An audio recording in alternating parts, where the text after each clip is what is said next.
Anti-impotence drugs are available in the UK on prescription only. But like everything else, if there's a demand for a product, there's always going to be a thriving black market.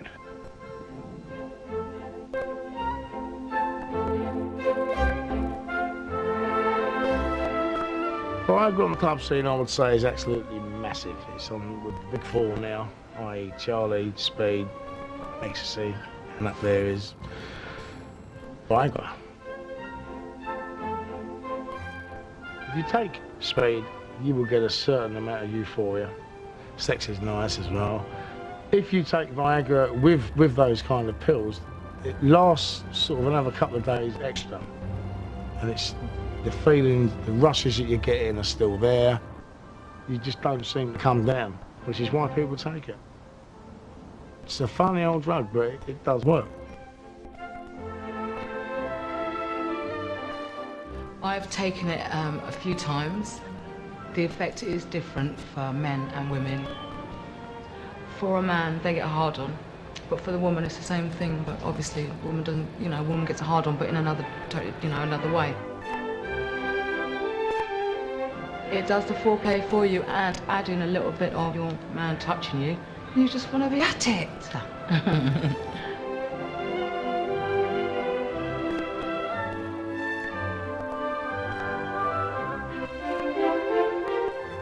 The Viagra on the club scene is now very commonplace.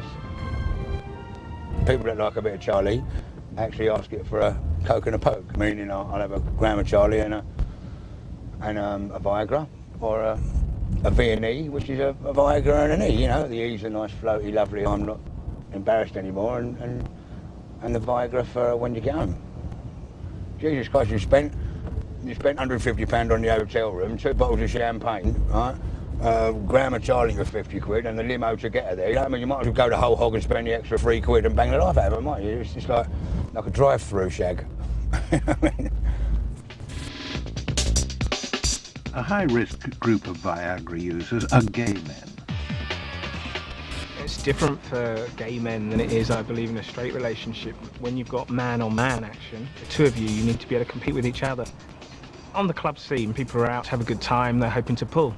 If they are going to take other products, recreational drugs are a bit like brewer's droop. They can have a side effect of causing lack of erection. So people would tend to take the Viagra before they go out, just in order to make sure they can perform later on after they've picked up.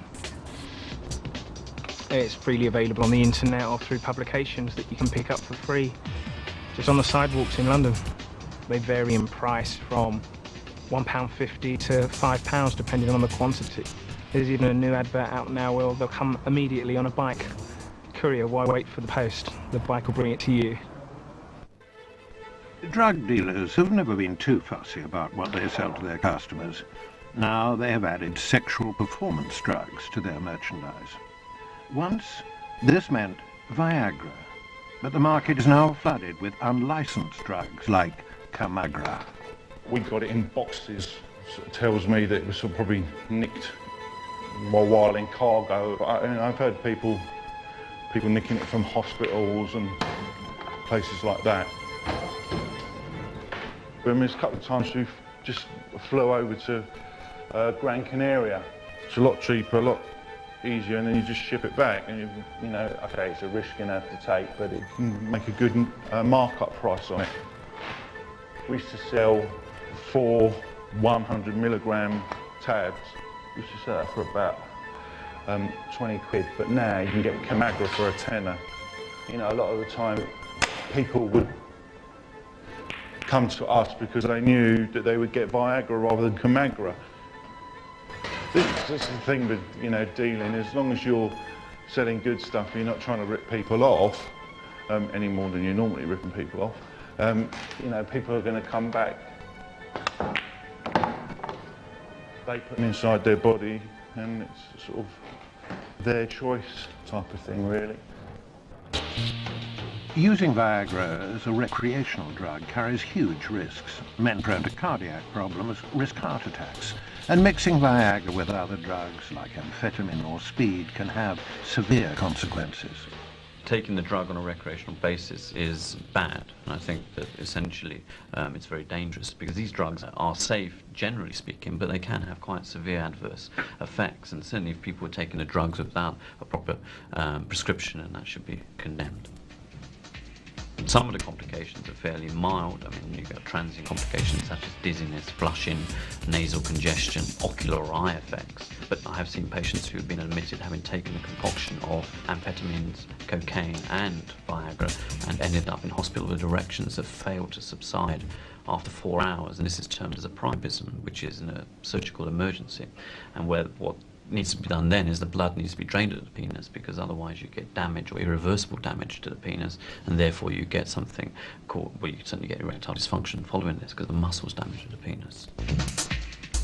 Particularly one of the worries is that people take the drug on a recreational basis who may have cardiac disease and their exercise tolerance may not be suitable for them to have sex, then they may be taking a drug that is effectively going to make them exercise and increase the risk of them developing perhaps angina.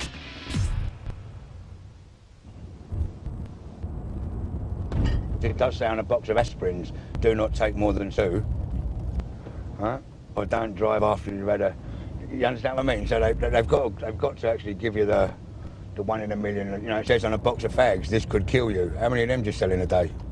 How many Benson & Hedges get bought every day? And on the box just got, this is going to kill you. I'll have 40 then. You get what I mean? So the actual worry of you dying of an heart attack doesn't actually come into it.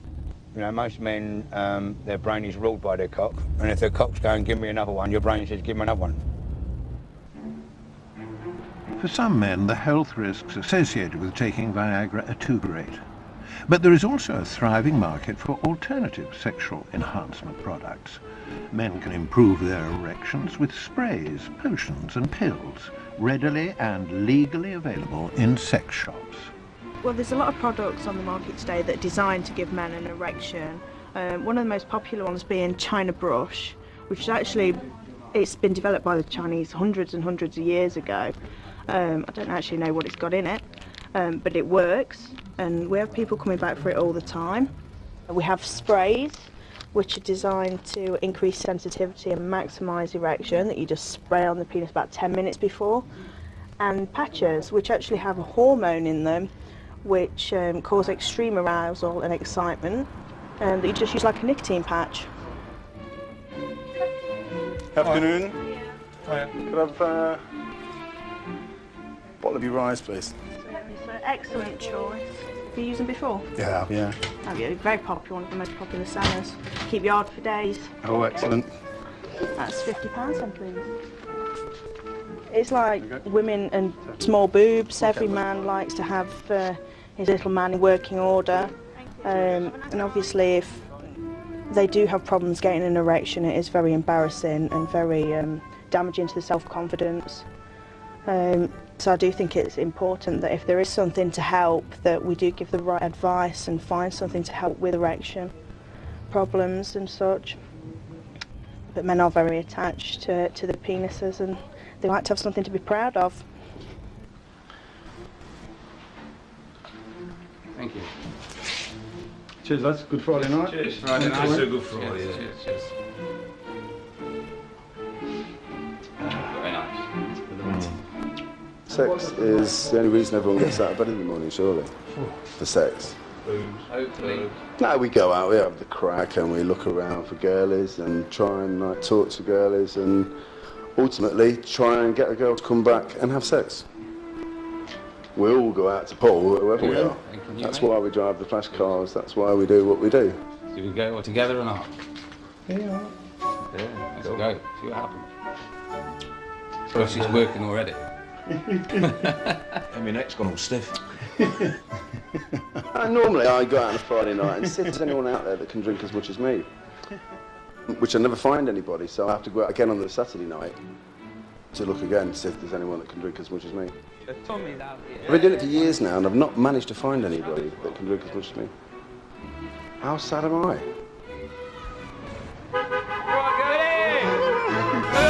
It's like the girlies are out tonight then, boys. Girlies are out tonight. Roger, you might be in luck. If you do have an awful lot to drink and you get together with a girl at the end of the night, it can be a problem to have sex. If you do take a rise before you go out and you do have far too much to drink, and if you do manage to pull, you've not got that problem. You can still function normally. Rise helps me feel 21. They think with the cocks, don't they? A lot of men, if it's not the cocks, it's the cars. You know, if they've got a small cock, they drive a big car. Men are very egotistical, aren't they? It's like cock first, then car, you know, drinking, mates, sport, but cock's always first. It should be 5 minutes. You know, a man without a cock, what is he? He's nothing, is he? It was a cracking night. I can't remember it, so it must have been good. We're corking headache. I was on Planet Colin. I could do with a drink now, I was sweating.